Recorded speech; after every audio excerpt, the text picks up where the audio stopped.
Hello, internet friends. We are back yet again. I'm coming out of retirement to cover another court case. And now I know a lot of you are probably hoping that this has something to do with Dave. It could, for all I know. I don't think it does, though, unless he changed the company name.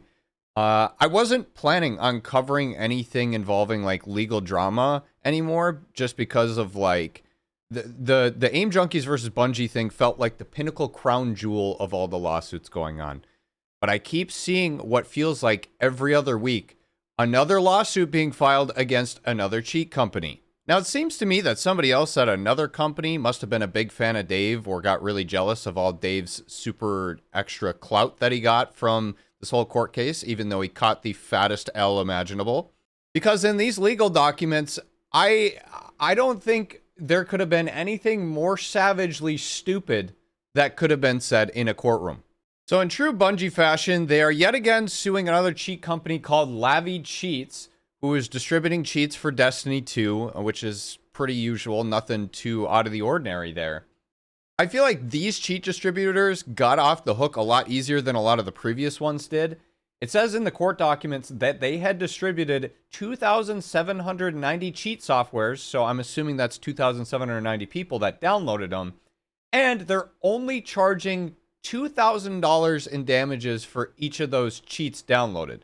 Still, that racks up to a fat 5.58 M's. $5.5 million.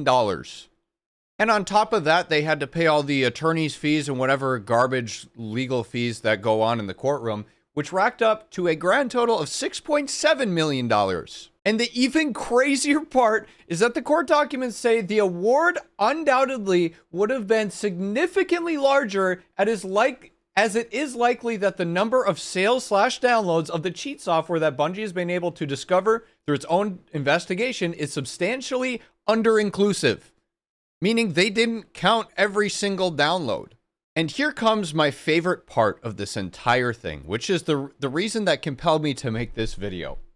Moreover, Bonzal, which is the guy in charge of the whole cheat operation, Bonzal's statements and actions since receiving notice of the complaint in this action demonstrate that, absent a significant damage reward, Bonzal is unlikely to cease his unlawful actions. For example, in response to the post on Lavi Cheap's website forum serving Bonzal with the complaint, Bonzal responded that Bungie lawyers, you can suck my nuts.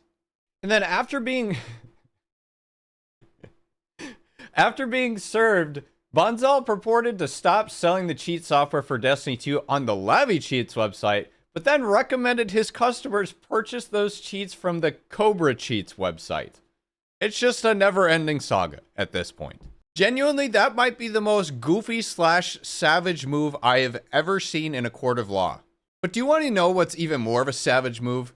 Trying out my Gamersupps flavor at gamersupps.gg/sweat. I'll leave a link in the description. Gamersupps is calorie-free, carb-free, diabetic-friendly, keto-friendly, delicious goodness that even Dave will love.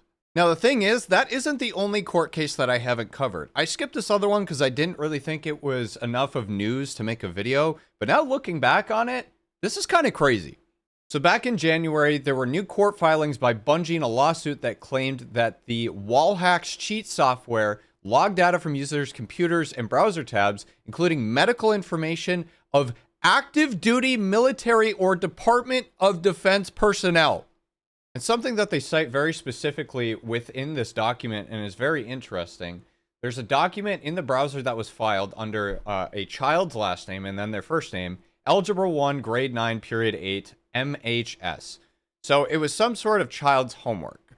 And I don't really know whether it was the child working on the parent's computer who like works for the Department of Defense or whatever active military. The part that we do know for sure is that the MHS Genesis is a patient portal for the US Department of Defense, and it does display sensitive healthcare information. The part that I couldn't figure out that's also very interesting if you think about it is that there's one of two outcomes here. The cheats didn't randomly get there. This was either downloaded by someone who was actively like in the military or the Department of Defense, or it was downloaded by their kid. And I sure hope if we're having to choose, it was the kid. because that might be one of the most embarrassing things I've ever heard. Regardless, I do think it is very important and very good that Bungie is pursuing each of these cheat sellers individually and continuing to press them on that. But it also seems like a lot of these cheat sellers are trying to get their 5 seconds of fame, maybe in the case of what Dave got. Subscribe and I'll make sure to keep you guys posted as more news comes through.